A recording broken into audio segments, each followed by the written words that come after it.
오늘은 이사야 58장 8절 말씀을 중심으로 기도응답의 결과라는 제목으로 함께 말씀을 나눌 텐데, 6월 호국 보훈의 달을 맞이해서 6월 한 달 동안은 계속 우리가 우리나라를 침략한 나라들, 특별히 공산당의 그 침략에 대해서, 만행에 대해서 누차 강조를 합니다.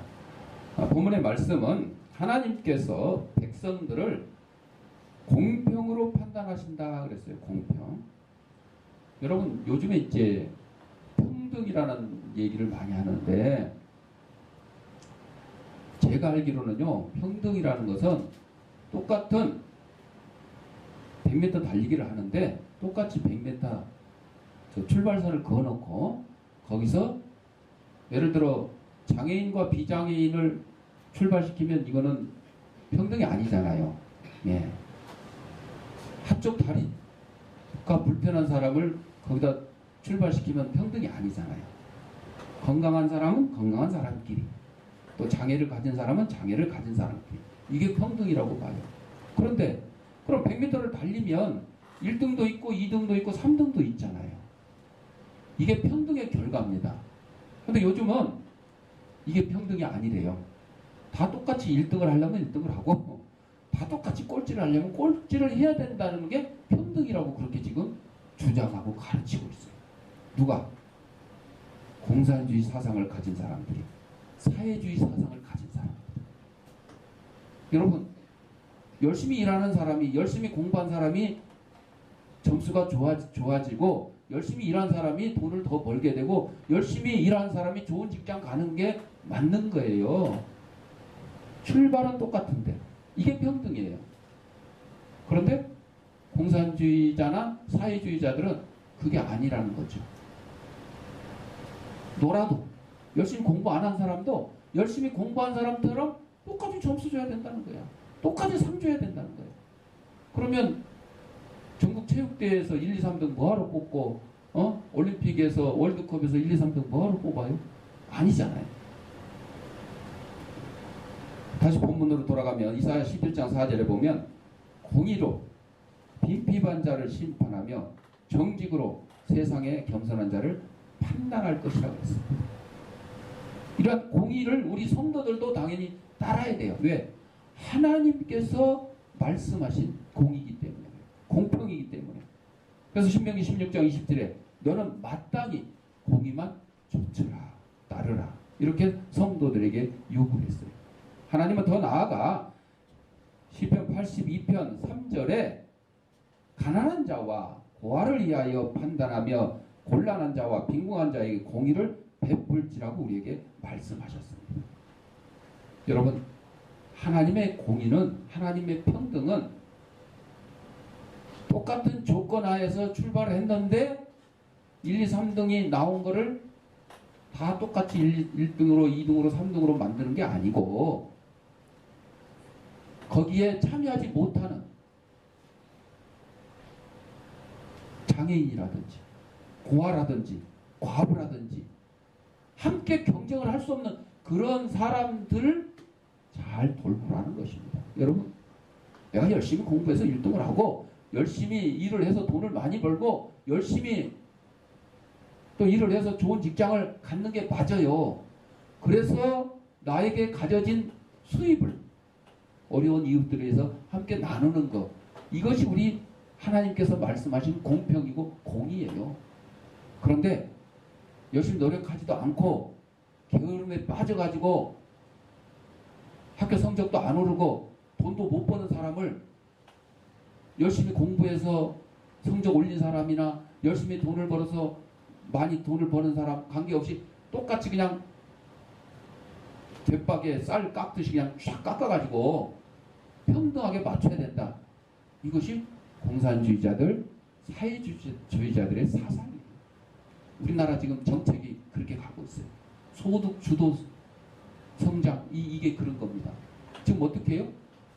나라 돈을 가져다가 취직 못했으면, 취직 못했다고 청년들 청년수당이라고 한 달에 뭐 50만 원씩 준다든지, 어르신들 경로연금 이렇게 드리는 거. 또 아이들 뭐 아동수당이라고.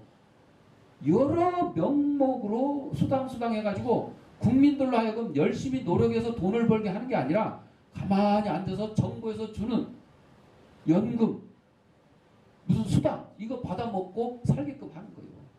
이게 공산주의식, 사회주의식. 그러니까 누가 열심히 일을 하려고 그러겠어요. 기초생활수급자가 열심히 일을 해서 수입이 좀 늘으면 그거 수입으로 좀 쳐주면 좋은데 그게 아니고 기초생활수급비에서 깎아요. 심지어는 보험금까지 막 깎아요. 그래서 기초생활수급자는 보험도 들 필요가 없어요. 왜? 그거 받아먹으면 기초생활수급비가 깎이기 때문에. 이건 아니에요. 여러분, 열심히 일하는 자가 좋은 것을 먹고 더 가질 수 있어요.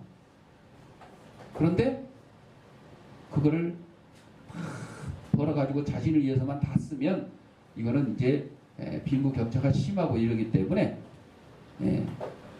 노블리제, 오블리제. 많이 가진 사람들이 갖지 못한 사람들 위해서 기부를 하고 돕기도 하고, 이것이 우리 자유민주주의의 올바른 정신입니다. 성경 하나님의 말씀의 정신이에요. 하나님은 성도들에게 공의를 구하라고 요구하시면서 그렇게 하면 복이 있겠다고 말씀하셨어요.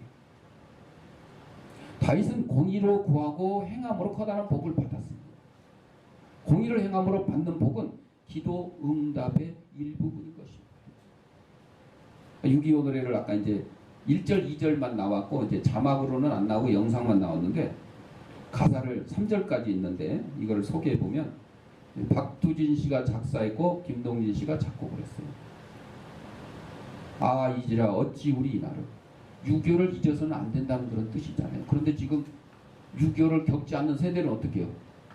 잊어가요. 잊어가. 6.25 상관없어요. 그냥 상관없어요.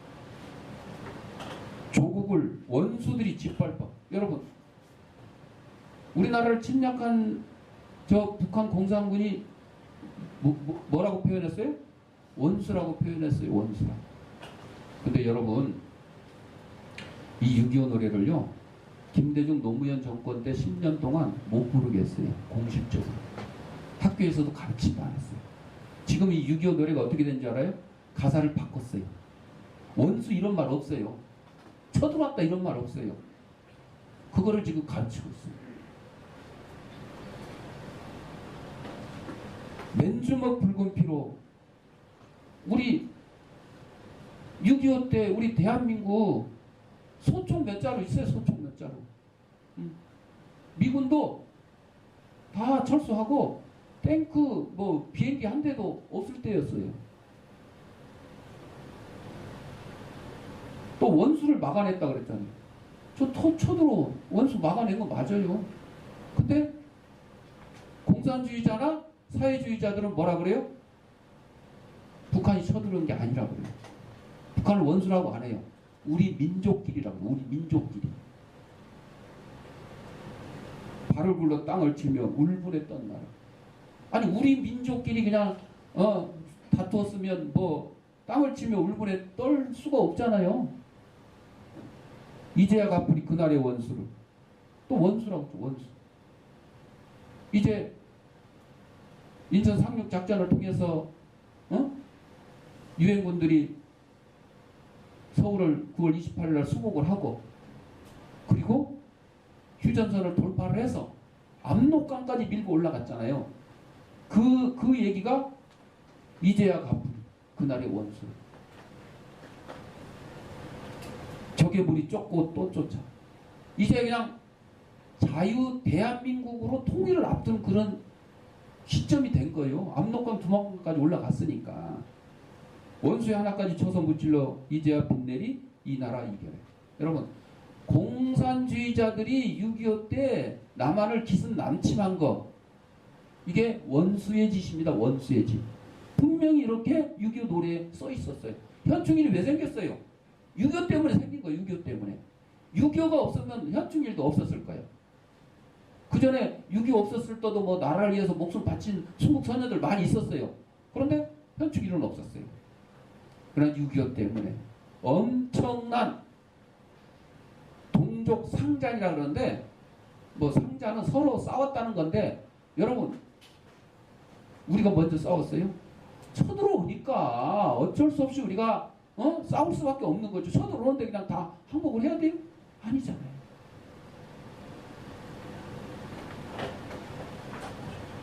불의의 역도들을 맷도적 오랑캐. 여기 오랑캐가 누구예요? 중국. 원수는 북한 공산당을 얘기했지만 그 다음에 오랑캐는 중국. 왜? 압록강 두만강까지 밀고 올라갔는데 어떻게 됐어요? 중국이요. 유엔군이 휴전선을 돌파하는 순간에 이미 압록강변에 수십만의 중공군을 갖다가 딱 준비를 하고 있었어요. 인해전술. 여러분 인해전술. 미국의 그 훌륭한 무기 갖고도 안 돼. 요즘에야 뭐 해당이 없겠지만 그 당시에만 해도 중공군은요 3명이 일개 줘요. 총도 한 자루씩 다 없어. 총도 필요 없어. 그냥 총은 한 명만 들어. 2명은 뭐예요? 깽가르치고 북치고 3명의 일개조로 다니는 거예요. 그래서 총 든 놈이 쓰러지면 그 옆에 사람이 또 들고 싸우는 거예요. 3명이 총 쏘는 거 아니에요. 예? 그렇게 해가지고 낮에는 땅굴에 숨어있고 밤에는 쳐들어오고 이렇게 해서 서울을 다시 뺏겼죠. 그게 뭐예요? 145. 원수 오랑캐 누구예요? 북한 공산당, 중국 공산당.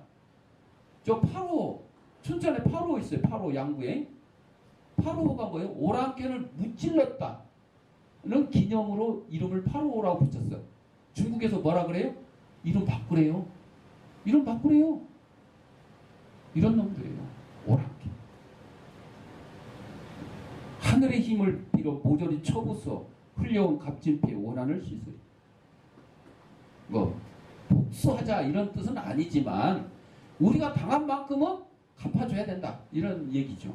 하늘의 힘. 우리 힘으로는 안 된다는 거예요. 맞아요. 6.25 우리 힘으로 이길 수가 없었어요. 유엔군이 참전하지 않았고 메가더 장군이 인천 상륙작전을 성공하지 못했다면 우리 그냥 적화 통일됐어요. 그러니까 지금 미국을 원수라고 하는 사람들이 뭐예요? 공산주의자들이요. 사회주의자들이요. 그들은 뭐라고 얘기합니까? 통일의 기회를 누구 때문에? 미국 때문에 놓쳤다 그런 거예요. 무슨 통일? 적화 통일. 적화 통일. 어디까지 내려갔어요? 낙동강까지 내려갔죠.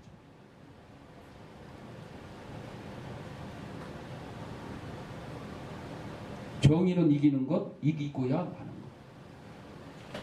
6.25가 공산주의자들이 대한민국을 기습 남침을 해서 싸우는데 이 대한민국 자유민주주의를 지키기 위해서 유엔군이 참전을 한 겁니다. 아니 뭐 터키가 우리나라하고 뭔 상관이야 터키가. 뭐 아이스크림? 터키 아이스크림?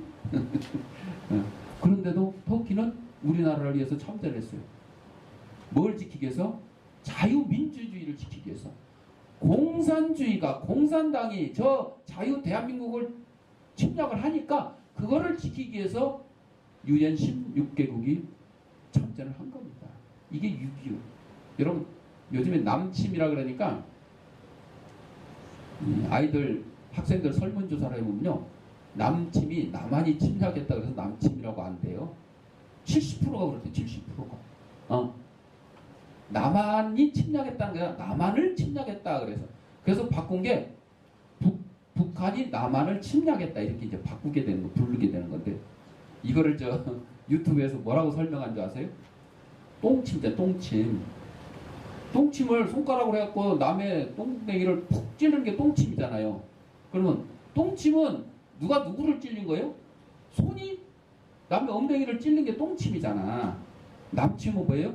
누가 남한을 침략했다는 거예요. 누가? 공산당이. 이렇게까지 설명을 하더라고. 그래도 못 알아듣겠냐고 그래요. 똥침은 엉덩이가 손가락을 찌르는 게 아니고 손가락이 엉덩이를 찌르는 거예요. 남침은 공산당이 남한을 침략했다. 그런 뜻입니다. 최후의 순간까지 싸우고 또 싸워서 다시는 이런 날을 오지 않게 하여. 여러분 이 땅에 다시는 전쟁이 없어야 되죠. 없어야 되죠. 그런데 힘없으면 전쟁이 없어요? 힘이 있어야 돼요. 적이 쳐들어오지 못하도록 힘이 있어야지 전쟁을 막을 수가 있어요. 다시 본문으로 돌아가서 기도 응답의 결과는 하나님의 보호가 있는 겁니다. 우리 6.25 전쟁에서 자유 대한민국을 지킬 수 있었던 거는 우리 성도들의 기도가 있었어요. 또 6.25에 참전한 유엔군들의 기도가 있었어요. 대부분 기독교 국가들이거든요. 미국을 비롯해서. 주님은 우리를 영속적으로 보호하시겠다고 말씀하셨어요. 한번 보호하는 게 아니라 계속해서 끝까지. 주님의 보호는 완벽하며 확실하여 다른 더 이상의 보호가 필요 없어요. 하나님이 우리를 보호해 주시는데 뭐 대통령이 누가 대신 보호해 줄 필요가 없는 거죠. 하나님의 보호를 받지 못하는 사람은 대통령의 보호를 받든지 구청장의 보호를 받든지 국회의원의 보호를 받아야 되겠죠. 그러나 하나님이 보호해 주시는 우리 민족, 우리 성도들은 하나님 외에 다른 보호가 필요 없다는 거죠. 하나님의 이러한 보호는 우리 자신이 주의 장막, 곧 주의 말씀 안에 거함으로써 가능한 보호가 돼요. 아니 하나님이 우리를 지켜주시는데 우리는 맨 하나님의 말씀 지키지 않고 내 멋대로 살면 보호가 되겠어요? 여러분 자식이 품 안에 있어야 보호가 되는 거잖아요. 근데 자식이 커가지고 자식이 이제 알아서 돈도 벌러 다니고 이렇게 다니면 보호가 돼요? 안 돼요. 그때는 보호가 안 돼요. 성인이 됐기 때문에 독립. 자식도 크면 지가 알아서 살아가는 거예요. 보호라는 거는 자식의 보호라는 거는 이제 어렸을 때 부모의 도움이 필요할 때 보호가 필요한 거죠. 근데 우리 인간들은 나 나이 이제 80 넘었으니까 하나님의 보호가 필요 없다. 그게 아니에요. 우리 인간들은요 하나님의 보호가 언제까지 천국에 이를 때까지 필요한 겁니다. 그래서 시편 59편 16절에 주는 나의 산성이시며 환난 날의 피난처라 그랬어요. 우리 성도들이 하나님 말씀에 거하게 될 때 하나님은 나의 산성이고 환난 날의 피난처가 되는 거죠. 말씀 안에 거하는 자는 다윗이 이렇게 말했어요. 시편 24편 19절에 의인은 고난이 많으나 여호와께서 그 모든 고난에서 건지시는도다. 내가 하나님을 믿었는데 왜 암이 걸리고 내가 하나님을 믿었는데 왜 교통사고가 나고. 지난주에 우리 부부 목사님, 화성에 사는 부부 목사님이 지난주 화요일날 광주 갔다 오면서 교통사고가 났어요. 그때 비가 왔어요. 고속도로 나와가지고 자기 집을 가는 길에 잠깐 졸은 것 같아요. 그리고 꽝 앞에 차를 두 대를 박았어요. 차가 폐차가 됐어요. 운전하는 남편 목사님은 그나마 목 좀 아프고 어깨 아프고 이 정도야. 근데 옆에 있던 부인 목사님은 갈비뼈가 나가가지고 3개월 치료를 받아야 된대요. 이 환난이죠, 환난. 제가 보기에는 본인들의 실수가 커. 왜? 피곤하면 운전을 하지 말아야지. 화성에서 강주까지 가는데 그 피곤을 무릅쓰고 부인 목사님 왜 같이 갔겠어요? 피곤하니까. 옆에서 다이가 지웅이 잠 깨우는 것처럼 아니 왜 그러냐고. 그냥 고속버스나 이 안전벨트가 문제가 아니고 고속버스나 기차 타고 가면 되잖아요. 그랬는데도 굳이 운전을 했다 그러면 휴게소에서 한숨 자고 오니까.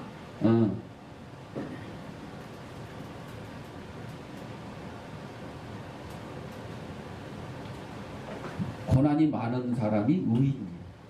고난이 없으면 반대로 의인이 아닐 수도 있죠. 죄인일 수 있는. 또 누가복음 12장 7절에 너희에게는 머리털까지 다 세신바 되었다 그랬어요. 우스운 얘기 있잖아요.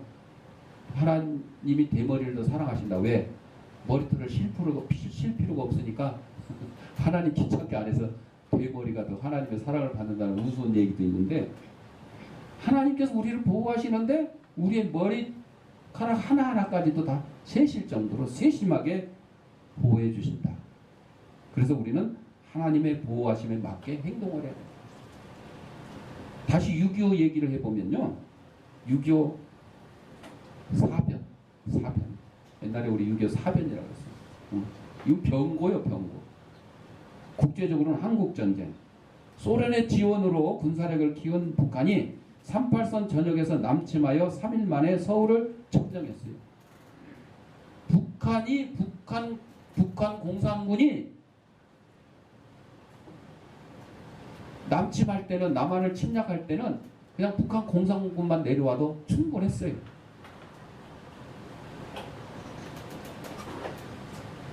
그러나 스탈린과 모태동, 중국과 소련의 허락을 받았어요. 또 지원을 받기로 약속을 했어요. 국군은 북한의 앞선 병력과 무기에 밀려서 한 달 만에 낙동강 부근까지 후퇴했어요. 이후 미국 주도로 유엔 안전보장이사회가 열려 유엔군이 파병됐어요. 유엔군의 9월 15일 인천 상륙작전의 성공으로 서울을 되찾고 압록강까지 진격했어요. 하지만 북한이 누구한테 도움을 청했어요? 중국의 모태동한테. 그랬더니 중국이 인민해방군이요. 인민해방군.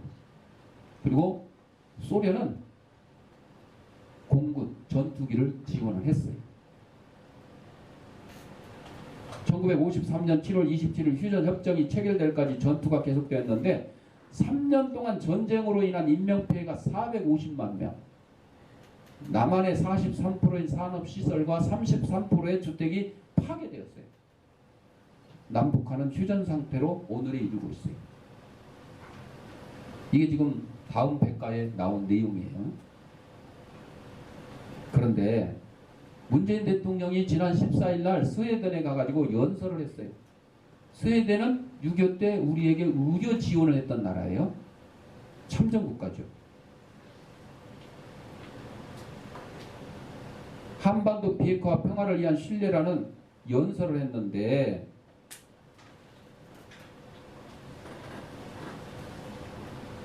여기에 대해서 이제 야당들이 비판을 한 겁니다. 북한 비핵화 실현을 위한 구체적 대안은 전무한 연설이었다. 북한이 핵폐기 의지는커녕 하노이 회담 결렬 이후 두 차례에 걸친 미사일 무력 도발로 대한민국의 안보와 세계 평화를 위협했음에도 쑥 감춰버린 연설이었다. 또 한반도 평화를 위한 신뢰 전제 조건은 첫째도 둘째도 셋째도 북한의 완벽한 비핵화라는 것을 대통령은 정녕 모르는가. 대통령의 연설은 엄중한 북한의 핵위협 실상을 호도하고 이에 대처하는 국제사회의 단호한 단일 대우에도 반하는 것이라고 비판했다. 또 아직도 평화라는 이상향은 투철한 현실 감각을 토대로 한 대비로만 가능하다는 것을 부정하는 문재인 대통령에게 개탄을 금할 수 없다. 대한민국에서 더 이상 통하지 않는 허울뿐인 평화 타령을 이영만리 스칸디나비아에서도 잔류하는 대통령이라고 꼬집었다.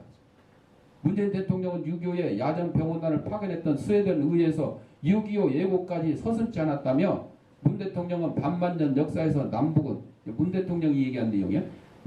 반만년 역사에서 남북은 그 어떤 나라도 침략한 적이 없다. 서로를 향해 총불을 켜는 슬픈 역사를 가졌다. 6.25가 북한 공산당이 대한민국을 침략을 했는데도 불구하고 침략한 적이 없다는 거죠. 서로를 향해 촛불을 켜둔 슬픈 역사라는 게, 이 슬픈 역사에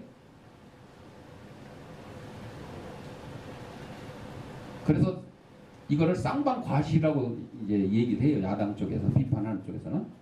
북한의 기습 남침으로 벌어진 6.25이고 북한의 남침에 맞서 대한민국을 지키기 위한 자유우방에 피로 지켜진 6.25라며 북한의 침략, 이걸 이제 야당에서 얘기하는 거죠. 북한의 침략 전쟁을 교모히 부정하고 일방적 피해를 입은 우리를 쌍방과실의 한 당사자로 전락시킨 대통령 연설로 어떻게 대한민국 대통령이 이럴 수가 있는가. 국제사회 신뢰 미사일 실험으로 답하고 있는 북한이고 그런 북한에 대한 신뢰가 한반도의 평화를 가져올 수 있다는 것은 대통령 개인의 희망사항이며 대통령의 어긋난 신념과 믿음을 근거로 북한을 국가 안보 이규의 구렁텅이로 몰아넣어서는 안 된다. 북한만 바라보고 북한만 챙기는 대통령이란 비판에 더해서 북한을 위해 엄연한 역사적 사실마저 왜곡시키는 대통령이란 비판이 귀국길 대통령을 기다리고 있다. 이렇게 비판했습니다. 여러분, 6.25는 북한 공산당이 우리 대한민국을 기습 남침한 전쟁입니다. 전쟁이에요. 그런데 그런 사실 없다고 대통령이 얘기하면 되겠냐고요. 이게 왜 그러는 거예요? 문재인 대통령을 공산주의자라고 고용주 변호사가 얘기를 해가지고 재판해가지고 무죄 판결 났어요. 지금 진보당 누군가 저기 종북 좌파라고 뭐 했다고 그래가지고 그것도 재판을 했는데 그것도 무죄 났어요. 왜?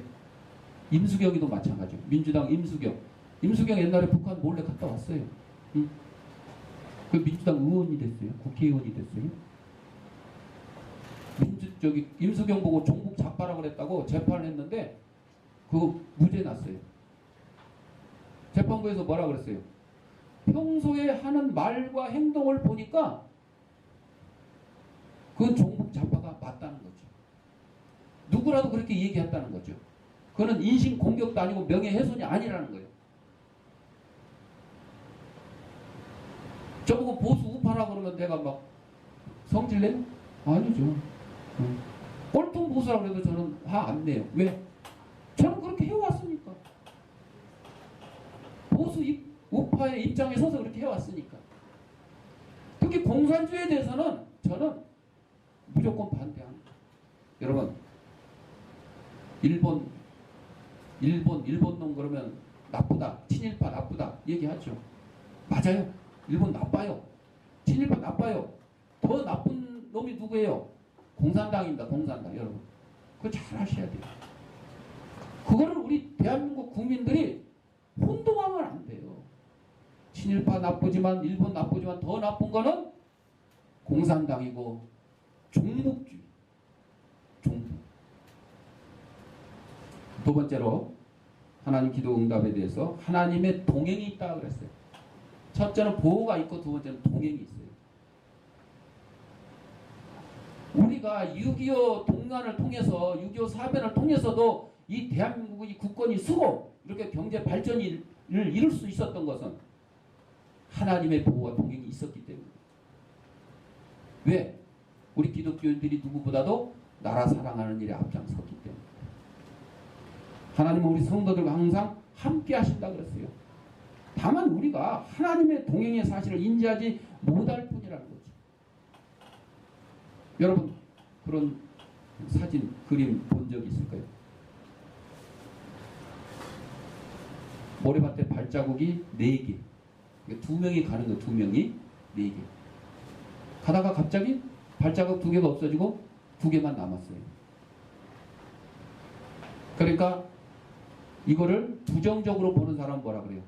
하나님이 평상시에 나하고 동행을 하시다가 하나님이 떠나갔다고 이렇게 표현을 해요. 발자국 2개밖에 안 남았습니다. 근데 하나님을 긍정적으로 생각하고 하나님을 믿는, 하나님이 나와 항상 동행한다고 생각하는 사람은 뭐라 그래요? 하나님과 나가 내 같이 이렇게 가다가 내가 힘들어 쓰러지니까 하나님이 나를 업고 갔다. 그래서 발자국 2개밖에 안 남았다. 이건 내 발자국이 아니고 하나님의 발자국이다. 맞습니다, 여러분. 내가 힘들고 지쳤을 때 하나님이 나를 업어주시지, 응? 내가 하나님을 업어요? 우리가 하나님을 업어요? 아니잖아요. 특별히 하나님의 말씀을 지켜 행하는 자와 항상 함께 하시겠다고 약속해 주셨어요. 시험 당함 가운데서도 동행하시고 원수에게서도 동행하시고 어려움에서도 동행해 주시는 거예요. 그래서 요한복음 14장 16절에 또 다른 보혜사를 너희에게 주사 영원토록 너희와 함께 있게 하겠다 그랬어요. 예수님이 이 땅에 오셔서 우리의 죄의 값을 치르시고 십자가에 달려 죽으시고 사흘 만에 부활하시고 40일 만에 승천하시면서 내가 가니까 이제 너네 끝이 아니고 성령, 보혜사를 보내주셔서 성령으로 하여금 우리를 지키게 해야겠다. 그래서 지금은 성령 시대라고. 성령 시대. 구약은 성부 시대, 성부 하나님 시대. 신약은 성자 예수님 시대. 지금은 성령 하나님 시대라고. 성령. 우리가 하나님께 소외당한다고 생각하지 마십시오. 하나님은 그러신 적이 없어요. 우리가 하나님을 따돌렸지 하나님이 우리를 따돌린 적은 없어요. 오히려 우리가 생활과 신앙의 중심에서 하나님을 소외시키고 있는 것은 아닌가 반성해야 됩니다. 성도가 말씀에서 벗어나 자기 생각을 주장하고 자신의 방식대로 살아갈 때 주님은 우리와 함께 동행할 수가 없기 때문에. 오늘 사회는 모든 일에 있어서 너무나 급하게 결과를 요구하고 증명해 보이기를 요구합니다. 예수 믿으라고 전도하면 뭐라 그래요? 하나님 보여주면 믿겠다 그래. 하나님 보여주면. 하나님 보여주면. 그런 사람에게 어떻게 대답하면 돼요? 이 땡볕에 밖에 데리고 나가서 태양을 한번 1분 동안 쳐다볼 수 있냐고 보라 그래 봐요. 1분 동안 눈 동그랗게 뜨고 태양 쳐다보면 어떻게 되겠어요? 큰일 나요. 실명돼, 실명돼. 예. 자연 때문에 지금 그냥 다니는데도 선글라스 끼고 이게 다녀야 될 판인데 그걸 똑바로 태양을 그냥 1분 동안 뚫어지라고 보고 있으면 실명돼.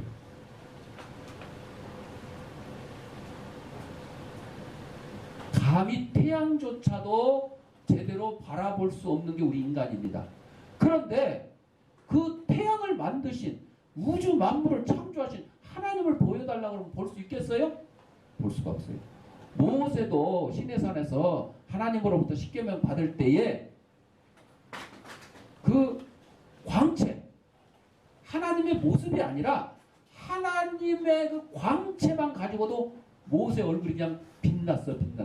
해같이 흔하게. 수건을 갖다 뒤집어 씌웠는데도 막 너무 그냥 하나님의 광채가 모세의 얼굴에 반사된 것만 해도 그냥 너무 눈이 부실 정도였어요. 백성들이 보기. 그런데 감히 하나님을 보여달라고요? 보여주면 감히 쳐다볼 수도 없어요. 볼 수도 없어요. 구약 성경에서는 하나님을 본 자는 어떻게 됐어요? 죽임을 당한다고. 죽임을 당한다고. 대제사장이 그래서 지성소에 들어갈 때요. 옷깃에다가 방울을 달고 다녀요. 그래서 움직일 때마다 소리가 나요. 이건 뭐예요? 제사장 아직 살아있다. 아직 살아있다. 왜? 잘못하면 어떻게 돼요? 하나님 앞에 죽임을 당하기 때문에. 하나님을 보여주면 믿겠다. 태양이나 똑바로 보라 그래요. 태양 똑바로 보면 진짜 하나님 볼 수 있을 거예요.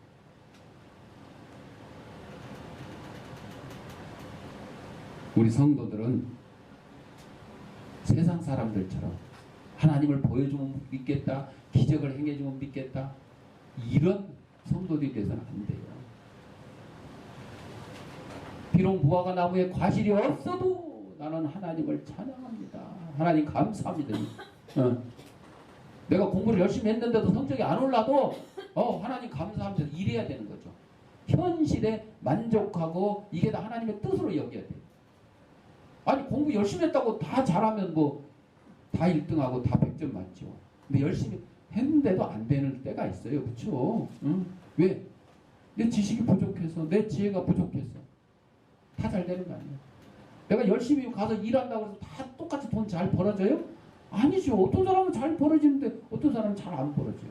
차이가 있습니다. 이게 차이가 있어요. 똑같지 않기 때문이었어요. 어떤 일의 결과는 당대 꼭 나타나리라 이런 법도 없거니와 자기 자신이 거둔다는 법도 없기 때문입니다. 나무를 심으면 뭐 밤나무 심고 사과나무 심고 이럴 때 옛날에 그 심는 분들이요 자기가 따먹으려고 심었어요? 아니요. 자기 자식들이 후손들이 따먹으라고 심는 거예요. 내가 따먹으려고 심는 거예요. 그래서 사도 바울은 갈라디아 6장 9절에 우리가 선을 행하되 낙심하지 말지니 피곤하지 아니하면 때가 이르매 거두리라. 과일나무를 심어서 어떤 거는 3년 어떤 거는 5년 후에 열매를 따게 되는데 낙심하지 마시라는 거죠. 아니 과일나무 심어놓고 1년 만에 가서 안 열었다고 그거 잘라버리면 되겠어요? 아니요. 3년 기다려야 될 건 3년 기다려야 돼요. 5년 기다려야 될 건 5년 기다려야 돼요. 10년 기다려야 될 건 10년 기다릴 줄 알아야 되는 겁니다. 그러므로 우리 성도는 주의 사랑을 행하고 기다리는 데 있어서 인내로 행해야 될 줄 압니다. 단 6.25를 앞두고 우리 사랑하는 성도 여러분들은 나라 사랑하는 일에 더욱더 앞장서고 정말 왜 이러한 일이 일어났는지 다시 한번 생각하면서 그날을 잊지 말고 기억하면서 앞으로 이 땅에 이러한 동족 상잔에 6.25와 같은 사변이 일어나지 않도록 철저히 대비하고 기도하는 저와 여러분들이 되시길 바랍니다. 기도하겠습니다.